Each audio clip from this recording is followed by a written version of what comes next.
বোকাখাতত মিছন বসুন্ধৰা থিৰ ভূমিপট্টা বিতৰণ।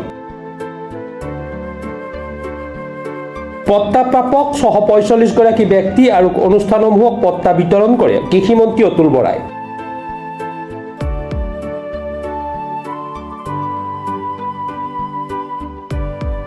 বোকাখাত কেন্দ্ৰীয় বিহুতৰিত অনুষ্ঠিত সভাত বোকাখাত সমজিলা প্ৰশাসন, ৰাজহ বিভাগৰ বিষয়া আৰু শাসকীয় অগপ বিজেপিৰ দলীয় নেতাৰ উপস্থিতিত এই পট্টাসমূহ বিতৰণ কৰা হয়।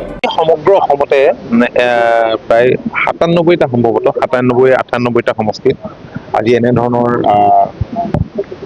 পট্টা বিতৰণৰ কাৰ্যসূচী হৈছে চলি আছে আৰু মাননীয় মুখ্যমন্ত্ৰী আৰু মাননীয় ৰাজহ মন্ত্ৰীয়ে ধেমাজিৰ পৰা আনুষ্ঠানিকভাৱে এই অনুষ্ঠান মুকলি কৰিছে। আজিৰ এই দিনটোত প্ৰায় 1 লাখ প্ৰায় 6,000 লোকে উপকৃত হ'ব, অনুষ্ঠান প্ৰতিষ্ঠান উপকৃত হ'ব আৰু বিশেষভাৱে ধেমাজি লখিমপুৰ জিলাৰ সৰহসংখ্যক আছে, 45,000 জন বেছি আছে বুলি ইতিমধ্যে মুখ্যমন্ত্ৰী ডাঙৰীয়াই প্ৰকাশ কৰিছে। ইয়াত আমাৰ যথেষ্টখিনি মানুহে প্ৰায় এতিয়া 3,000 ওচৰা-ওচৰি হ'ব মিছন বসুন্ধৰা 1, 2 আৰু এতিয়া 3লৈকে লাভ কৰিবলৈ সক্ষম হৈছে।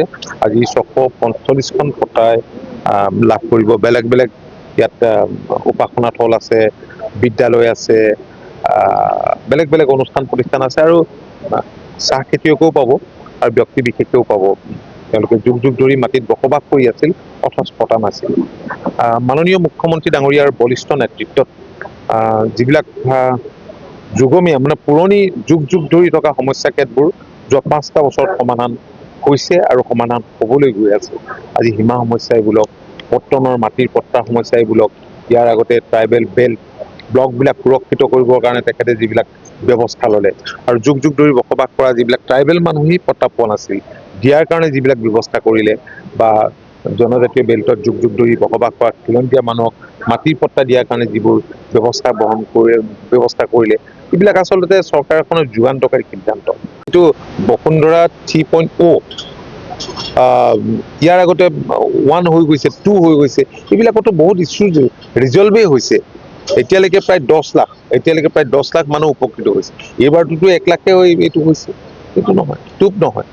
যি কৰিছে আমাৰ চৰকাৰখনে মাননীয় নৰেন্দ্ৰ মোদী ডাঙৰীয়াৰ মাৰ্গদৰ্শন আৰু মাননীয় মুখ্যমন্ত্ৰী ডক্টৰ হিমন্ত বিশ্ব শৰ্মা ডাঙৰীয়াৰ বলিষ্ঠ নেতৃত্ব, দূৰদৰ্শী নেতৃত্বত এনেবোৰ কাম কংগ্ৰেছে যিবিলাক লেতেৰা কৰি গ'ল, চাফা কৰা কাম, সেইখিনিয়ে চাফ চিকুণ কৰি এতিয়া ৰাজ্যখন দ্ৰুতগতিত বিকাশৰ দিশে, আজি ইণ্ডাষ্ট্ৰিয়েলাইজেশ্যনৰ ক্ষেত্ৰতে হওক, আপোনালোকে দেখিছে যে বহুত ইনভেষ্টৰ্ছ আগবাঢ়ি আহিছে, ৰাজ্যখনলৈ শান্তি ঘূৰি আহিছে।